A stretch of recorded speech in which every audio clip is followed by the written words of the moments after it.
me sideways. Get your top when I'm going there for sure. 3-pounder glove on me.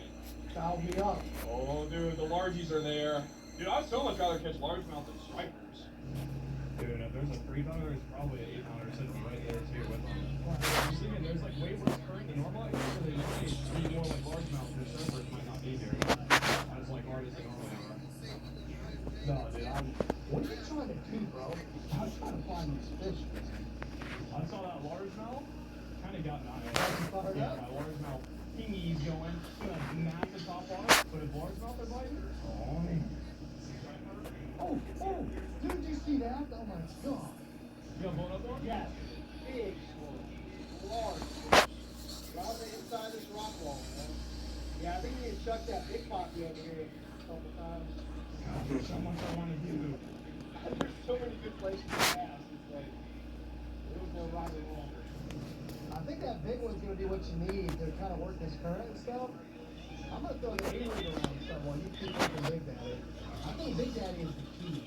This one just gets lost in the waves and stuff, you know? You can't really see it that way. This is the Frankenstein one that I had to put together with a bunch of different hooks. So I didn't have enough big heads. Because I'm a YouTube fisherman, not a real fisherman. It's a big difference. These bites just feel like these tank bites, you know what I mean? They don't feel like largemouth bass. They're just like something trying to rock my world. Oh, it's going off. There it was again. Yep. This was a brand new A-rig, man. You had to go out on a box. Brand new A-rig, just fired up. It's a clean rig right there. I don't know if it's up or not, or what.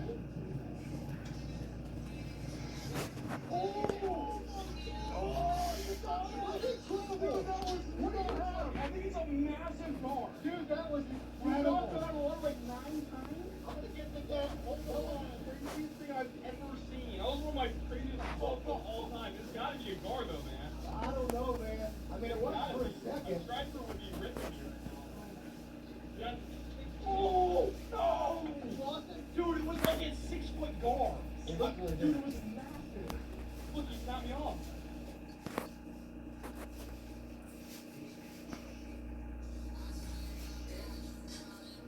In between the hits. But then Ronnie Yu saw a version that was all CG. And Ronnie saw it, he's like, oh, that, I like that. That's what I want. And it became like, you want that? The kids take Jason's passed out body and start driving from Springwood, Ohio to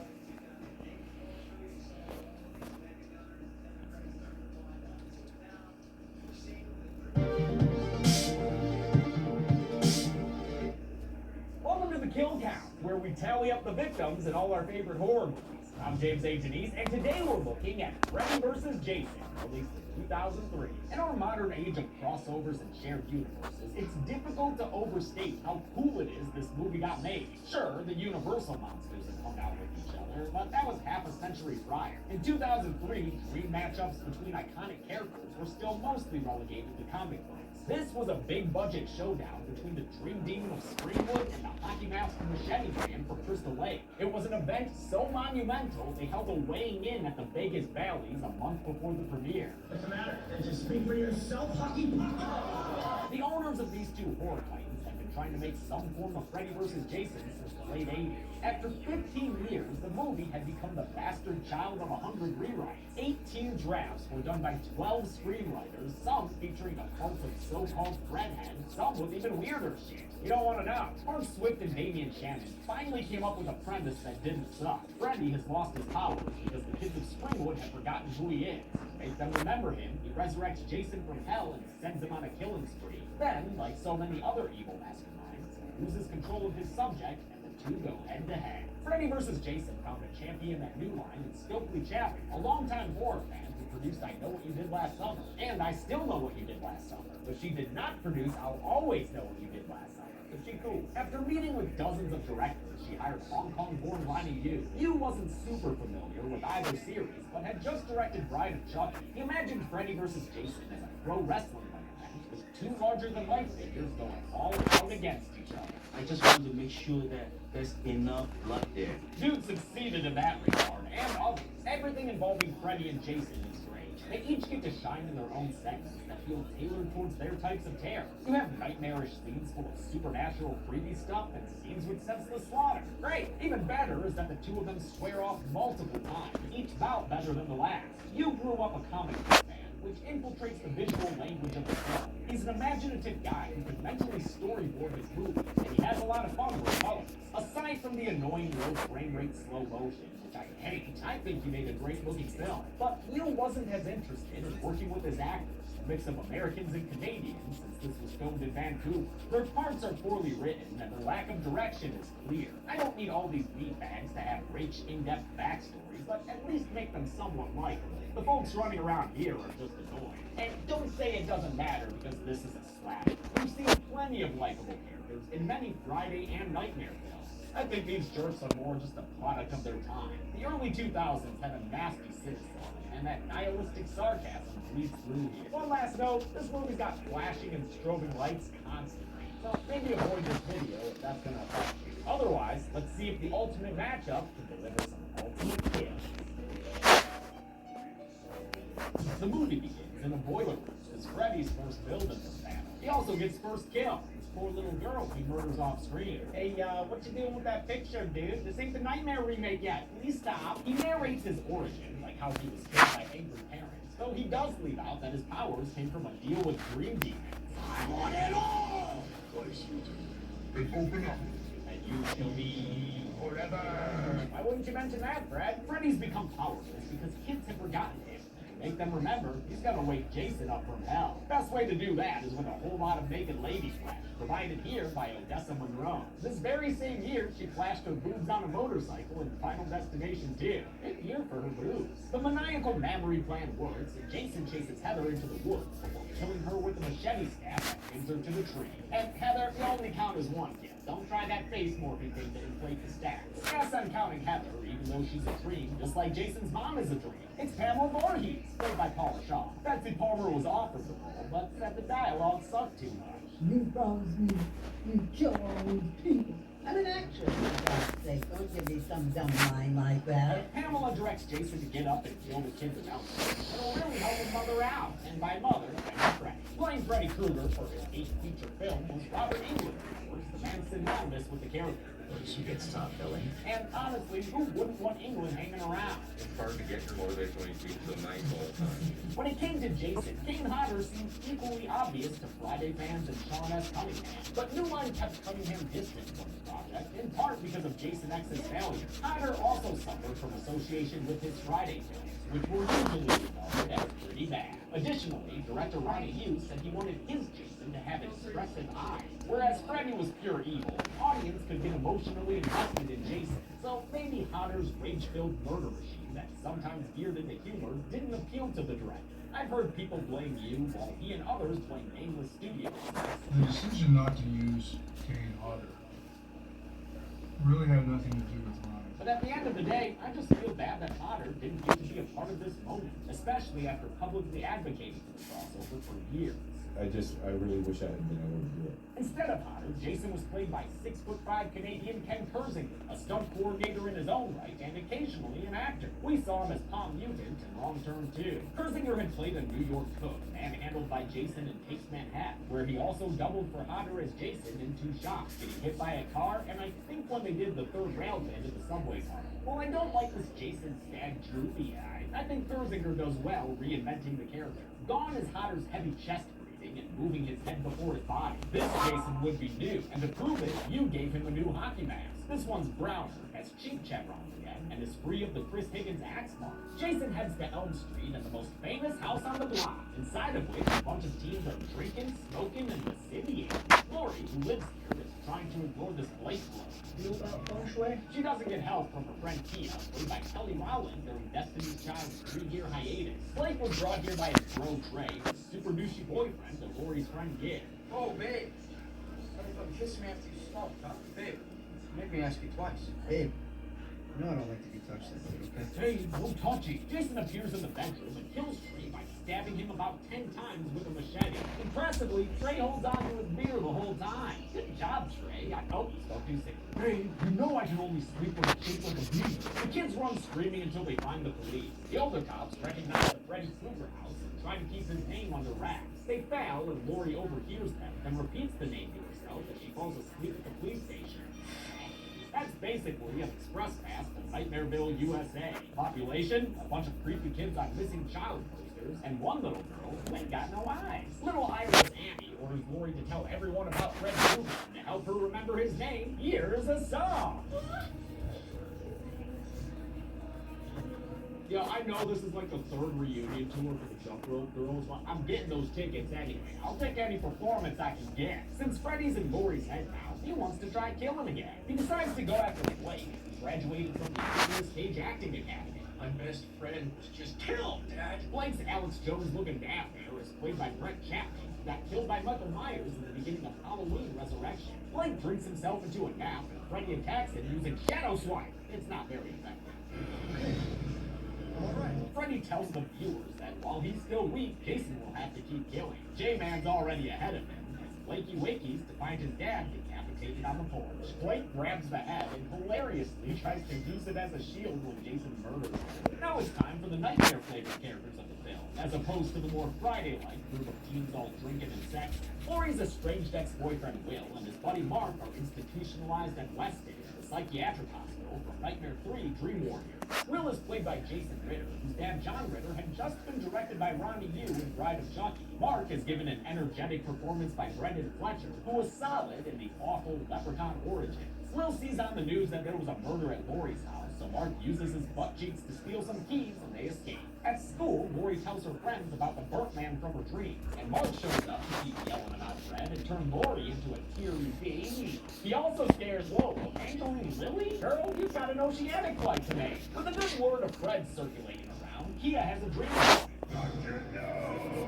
I didn't realize this nose picking was half practical. They made a mold of Kelly Rowland's nose and designed nose inners behind it, then filmed the bit with the glove punching out and pulling off the nose in front of green screen. They also filmed real finger knives in Rowland's nose, with the glove worn by VFX supervisor Ariel Velasco-Shaw. He and VFX producer Kevin Elon tried to incorporate practical effects whenever possible, even when it came to stuff like the face morphing tree victim in the beginning. Sometimes they ran into issues, like with the blood drops in Lori's police station nightmare. They wanted to do those practically, but it didn't look right, not even with special prosthetics on a green screen. It doesn't look awful, considering how hard it is to fake fluid. Springwood's having a cornfield rager, where glow sticks in slow motion substitute for style. Lori, how hard are you rolling right now, girl? She's hit on by Liberty, the dirty guy who likes her, and who's always trading insults with Kia. We don't have time for hater right now. You tear me down to make yourself feel better because you really hate yourself. It was kind of pathetic when you actually stop to think about it. Assuming, of course, you can't think with all that makeup weighing down your head. I don't like either of them, or the goofy bully Shaq who holds Linderman down and douses him with beer. In fact, I wouldn't mind these characters dying. Anyone know where? Oh, Jason, I was just about to call you, man. Before he can get to business, a mournful Gibb sneaks away to cry about her dead boyfriend. Oh, hey, Gibb, there he is, as a decapitated hag. Gibb's played by Catherine Isabel, who we've seen in Vogues of the Carrie miniseries. She's worked a ton in horror, most notably as Ginger in the Ginger Snap films. That horror pedigree doesn't stop her from falling asleep in cornfields, though. While Nightmare is treated to a parade of Freddy Krueger classics. When Freddy goes for the kill, Gibb's chest explodes in his face. She's been impaled in real life along with a would-be rapist, courtesy of Jason, who chucks the guy into the air. Say, aw, is there a killer who's whining he didn't get that kill? He's mine! Mine! Yes, there is. Listen, Fred, you're the one who ordered a murder machine. Don't complain when it shows up working perfectly. Jason keeps the kills coming with a bad-looking head twist on this random jock dude. Damn, that looks shit. Shaq uses Everclear to light Jason on fire, which makes sense because it's high proof. But now Shaq's got a bigger problem. Jason continues to chase him during the bitching firestone. After a short chase, Jason's like, boom! Pushes his blade in the air for a stab. It goes through Shaq's body, goddamn! I swear, I'm just telling you the facts. Now Jason killed Shaq. Now Jason's gonna fuck up everybody tonight. I'll count 8 kills here. 2 more than I did before. I never noticed these 2 background models. They're not dressed like any of the others, which are mostly pretty bad, by the way. You can see this guy's blood contraction underneath his shirt. This one goes down, even though Jason clearly misses him. I've never been a fan of the Raven Massacre scene, but the more I learn about the fire stunt, the more I'm impressed. Ken Kersinger wanted to do it, but since they didn't want to risk their Jason actor, stunt performer Glenn Ennis stepped in. Ennis wore a layer of nomads, high temperature resistant material, which was then slathered in fire resistant gel. He looks like a greasy baby. Oh, and they filled his gloves with it too? Gross. On top of the gel, an accelerator spray to ignite quickly to keep the fire going. Ennis had to breathe through an apparatus in the hockey mask as he walked 75 feet fully engulfed in flame. The smoke blocked his sight, so he had to do it blind, directed by a radio in his ear.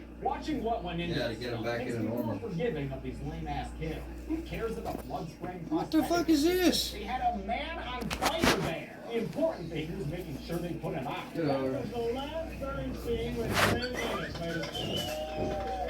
Silly Willie shows up and helps the other characters get away. He drops them off and tells Lori why he got locked up in the first place. One time, a few years ago, he walks through her window and Lori's dad killed her mom. Shitty dad, dude. Together, they go to Mark's and he's their Freddy. That sleepy little guy has dozed off on his feet, and now he's dreaming about his dead brother. Great casting of these two as siblings. Brother Bobby looks just like Mark, only with yellow eyes. So help me God, yellow eyes! I'll put Bobby on the count now, since we see him in his very death state, murdered by Fred Krueger, but deemed a suicide. Mark gets attacked in a nightmare-style scene that ends far too quickly. We all know Freddy does great work in the bathroom. Will and Lori get there just in time to watch Mark get murdered in his sleep. Krueger sends him out with a message and a branding that kind of looks like the Fight Club soap, IMO. There's a summit of awful characters in the basement of Stoner Freeman who should probably be out looking for his missing Silent Bob. Then screw that clown. Now that big ass motherfucker back at the club field. Right? That's who we should be afraid of. Who the fuck that was. They're joined by Deputy Stubbs and Doobie the Springwood, who's been kept in the dark about Fred Krueger by his boss, Sheriff Williams. Williams is played by Gary Chalk, another beacon of light in the inky black turd of Leprechaun origin. Stubbs is played by Lachlan Monroe, now known for Riverdale, but to me, he'll always be the Ryan Phillippe knockoff in Scary Movie. Stubbs has learned about Jason Voorhees and tells the others his backstory. Big Brain Will puts the pieces together real fast. Jason Voorhees, really? Freddy brought Jason back because he was too weak to go after us on his own, so he used Jason. Oh, Freddy versus Jason. Nailed it. That is this movie's plot. This scene is all plot stuff with the clunkiest of dialogue. Freddy died by fire, Jason by water. How can we use it? This wasn't part of the original script written by Mark Swift and Damian Shannon, but that thing was 130 pages long and would have run an estimated 2.5 hours. To fix it, director Ronnie Hughes brought in writer David S. Boyer, written Blade and would go on to co-write The Dark Knight. He also wrote The Body Tour. Never forget that, Dave. Boyer commenced the script, giving the movie its enjoyable breakneck pace. Making scenes that were 3 scenes before into one scene, and when you do that, that one scene becomes a lot more dramatic and a lot more interesting. The only downside is exposition dump shortcuts, like this scene is when Freddy freaking talks to the audience. Not strong enough yet. No, I will be soon enough. Test screenings, which we usually complain about, also helped streamline the film. They led to the removal of long scenes with forced emotional beats, and even got rid of the occasional cheesy line. Freddy versus Jason. Place your bets. Lori has a wee baby nightmare where her friends become mean and her dad makes out. But she's gonna have to wait to analyze this Electra shit. Right now, she's gotta push Greatly Fred away and bring his ear into the real world. Wait, the real world? Yes, that's right. Just like Nancy Thompson learned in the original Nightmare, this may be the key to defeating Freddy. The kids remember Hypnocil, the dream-suppressing drug that was introduced in Nightmare 3, so they sneak into Weston Hills to steal a supply and keep themselves safe in slumber. They won't have to worry about the security guard either. That guy gets crushed with a door by Jason following them inside. During their hospital heist, Freebird stays behind to light one up. Must be some heavy shit. Now this Freddy Pillar bug bro is here, breaking out the hookah like this were Wonderland. The Freddy Pillar almost got cut to save money, but I'm glad they kept it in. I also like seeing these hilarious pre-visualizations of the effect, and the practical maquette they used on set. After a buggy shotgun, Berg winds up with the slug down his throat. And you thought we were done with Jason Goes to Hell, didn't ya? Now Freebird's possessed by Freddy, so he dumps all the Hypnocil down the drain. Linderman stumbles upon him just in time to give this hilarious reaction. Dude, no! Dude. Jason joins the party and secures a kill with a second-hand Voorhees special. He grabs onto Stubbs and electrocutes him by means of a machete and electrical shears. I love how this doesn't seem to bother Jason one bit. J-Man chases after the others, but Freaky Freebird don't flee with them. Let me handle this bitch. He's got 2 supersized vials of drugs and sticks them into Jason with vigor. Before the J-Man collapses completely, he slashes Freebird in half. Oh man, that's how you treat a body you're borrowing, Fred? It's like returning your friend's car on empty. The passed out Jason winds up in a dreamland void where Freddy attacks him bathed in red light. At first it seems like Jason's got things under control, but this is Freddy's world, bitch. So let's get ready to rumble! Fred, don't scratch up the map. You just got a new one. Come on. Freddy plays pinball with Jason's body, thrusting him back and forth with some booyaka booyaka. This is apparently when Freddy's stunt double was Rey Mysterio, but I can't find any details about it or clips of people talking about it. The nightmare ends with Freddy learning that Jason has a fear of water. A plot point so stupid, Swift and Shannon vocally disown it. I just want to put the record straight. We never said Jason free water. We never wrote that. That was not in our script. They had intended to suggest Jason might have a fear of drowning, but during the revision process, that got changed. It's absurd, given that we know Jason's an accomplished swimmer. He's got an underwater hang zone with naked chicks, dude. He swam from a sinking ship all the way to the New York docks. Speaking of which, are we sure this water isn't New York's toxic waste? Does it just turn Jason into a little naked boy? Come on, movie. Nobody wants to see this again. Freddy finger hacks Jason's brain, and I guess I'll count 8 brain bodies here. 2 in the foreground, 1 that Jason's dragging, a couple of heads in the background, and 3 bodies floating in the closet. No, not you, Heather. I already counted you. The inner workings of Jason's mind required a combination of practical and visual effects.